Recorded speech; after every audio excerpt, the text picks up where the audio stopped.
Jestem dziś w lesie, ale tylko fizycznie, to znaczy tylko na spacerze, bo psychicznie już dawno nie jestem w lesie.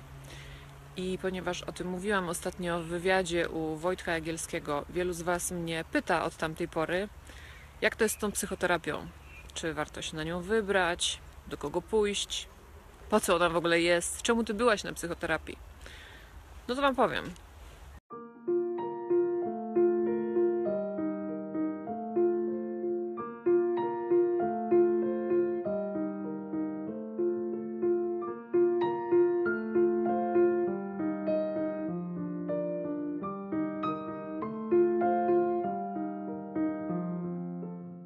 Ja poszłam na psychoterapię dlatego, że miałam ogromne kompleksy.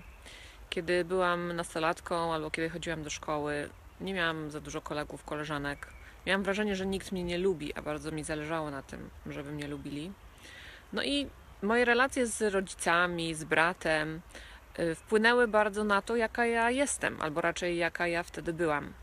Moja psychoterapia wyglądała po prostu tak, że 2 razy w tygodniu chodziłam na prawie godzinną rozmowę z terapeutą i podczas tej rozmowy strasznie dużo ryczałam, więc nie wykonywałam makijażu przed sesją, tylko po prostu szłam sauté, bo wiedziałam, że i tak będę ryczeć cały czas. Ale ten płacz i te łzy to są po prostu emocje, które we mnie siedziały i których ja nie umiałam kiedyś z siebie wyrzucić. Z tym też trzeba nauczyć się sobie radzić, to znaczy, żeby emocje nazywać i żeby w zdrowy sposób je z siebie wyrzucać. Jest to po prostu rozmowa. Rozmowa z osobą, która wie, jak z nami rozmawiać, która wie, o co zapytać, która też spojrzy na te nasze problemy trzeźwym okiem. Najczęściej terapeuta nie mówi, co należy zrobić, tylko po prostu pyta nas, co o czymś myślimy albo co czujemy. I ciekawe jest to, że kiedy terapeuta zadawał mi pytania i ja słyszałam dopiero ze swoich ust własne odpowiedzi, to wtedy te wszystkie moje problemy wydawały mi się do rozwiązania. Jakby sama dopiero słyszałam wtedy, co tak naprawdę ja robię, albo co tak naprawdę ja myślę.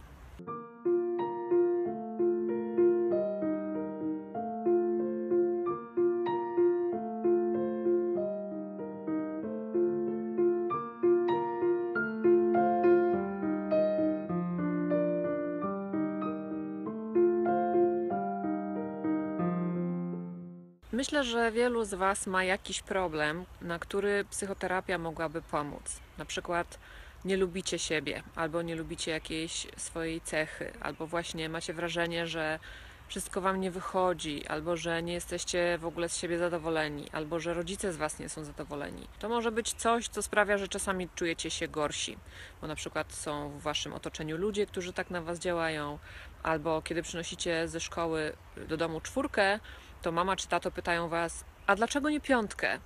Zamiast Wam powiedzieć, że przecież 4 to jest ocena dobra, więc jeżeli jesteś z niej zadowolony, no to wszystko super.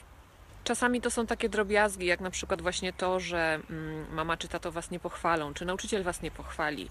Myślę, że w polskich szkołach też bardzo niedobrze działa się na psychikę uczniów, choćby przez to, że nauczyciele nie mówią bardzo dobrze, świetnie, super sobie z tym poradziłeś. Tylko jak ktoś rozwiąże poprawnie jakiś przykład, to nauczyciel mówi następny. Zamiast powiedzieć super, świetnie Ci poszło, właśnie o to chodziło. To są naprawdę takie drobne rzeczy, które robią ogromną różnicę, jeżeli chodzi o nasze poczucie własnej wartości. No i jest też bardzo dużo ludzi, ja sama takich znam, którzy martwią się tym, co o nich pomyślą inni.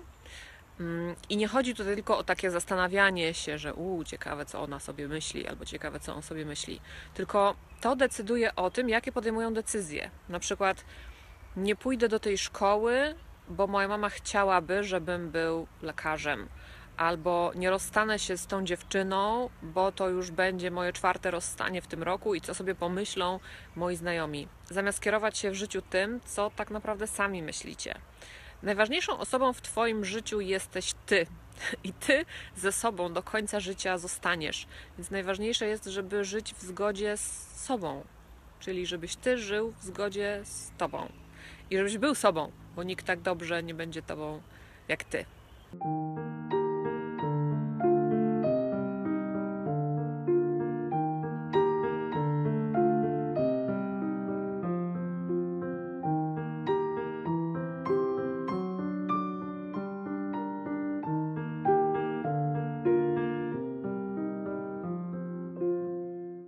Mnie dzięki psychoterapii udało się uwierzyć w siebie, bo kiedyś nie podobały mi się w sobie różne moje cechy. Na przykład łatwo się denerwowałam, kłóciłam się z innymi, właśnie zależało mi bardzo, żeby mnie ktoś lubił.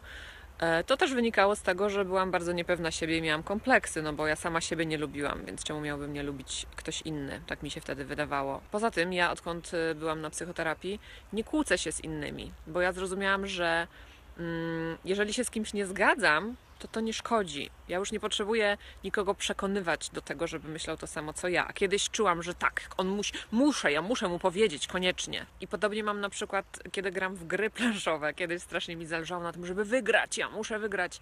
A teraz gram, żeby grać, bo po prostu chcę się dobrze bawić i naprawdę jest mi wszystko jedno, kto wygrywa. Mam takich znajomych, którzy bardzo lubią wygrywać i spokojnie, niech sobie wygrywają, nie przeszkadza mi to. Tak samo właśnie przestało mi przeszkadzać to, że ktoś sobie o mnie myśli coś złego, że jestem głupia, albo nieuczciwa, albo cokolwiek. Niech tak sobie myśli. Ja wiem, że ja nie jestem głupia ani nieuczciwa i to mi wystarczy.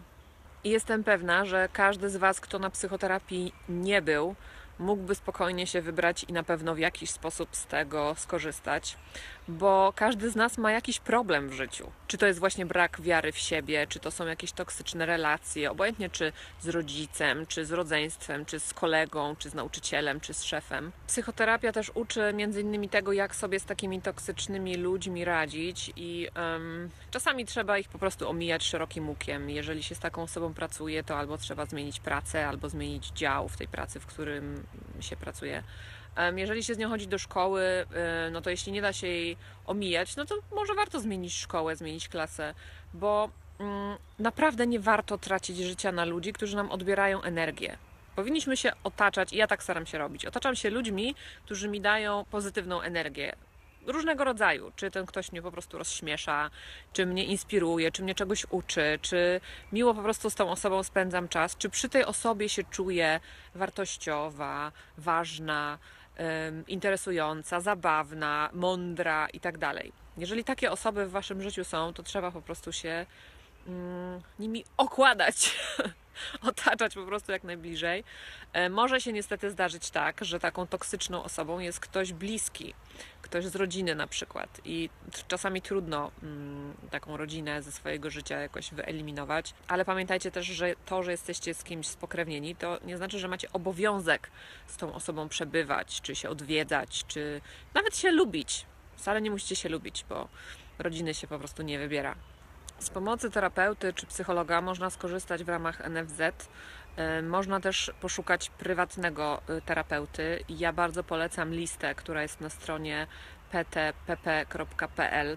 Ten link oczywiście jest w opisie do tego filmu, ponieważ to jest lista psychoterapeutów, którzy naprawdę wiedzą, co robią. I można poszukać w swoim mieście albo w swojej okolicy. Po prostu wybrać dowolną osobę. Jestem przekonana, że będzie w stanie Wam pomóc. A jeżeli z jakiegoś powodu wybierzecie się na taką terapię i po pierwszej rozmowie nie poczujecie tej chemii z tym terapeutą, czy nie wiem, nie poczujecie, że Was rozumie, czy że wie, co robi, no to po prostu umówcie się z kimś innym. To jest trochę tak jak poszukać dobrego nauczyciela angielskiego. Trzeba najpierw kogoś wypróbować. Uważam, że terapia to była najlepsza inwestycja, jaką mogłam zrobić w swoje zdrowie, bo odkąd już nie jestem na terapii, to jestem po prostu szczęśliwa. Lubię siebie, lubię innych ludzi, z nikim się nie kłócę, nie mam kompleksów. Jeżeli coś się we mnie mi nie podoba, to albo to po prostu zaakceptowałam, że trudno, no mam tak, albo próbuję to zmienić, bo wiele rzeczy da się zmienić. W zasadzie większość problemów, które mamy, są po prostu w naszej głowie, bo się czymś martwimy albo przejmujemy się czymś, co myślą inni, podczas gdy ci inni przejmują się tym, co myślimy my.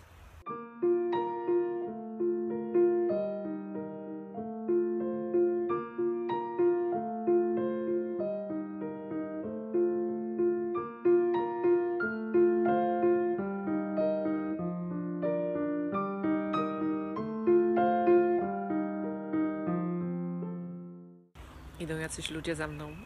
Nigdy nie wiem, co mam robić, kiedy obok mnie przechodzą ludzie, a ja się nagrywam.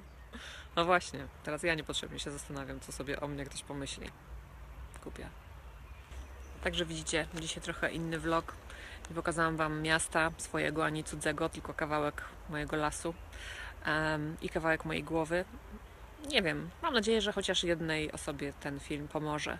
Jeżeli jednej, to w zupełności wystarczy. Nie bójcie się prosić o pomoc. Zawsze da się rozwiązać problemy, które macie, obojętnie jakie wielkie by one nie były. No i co? Może jednak nauczymy się czegoś z angielskiego na koniec. Terapeuta to po angielsku therapist. Terapia to therapy. Jestem na terapii to I'm in therapy.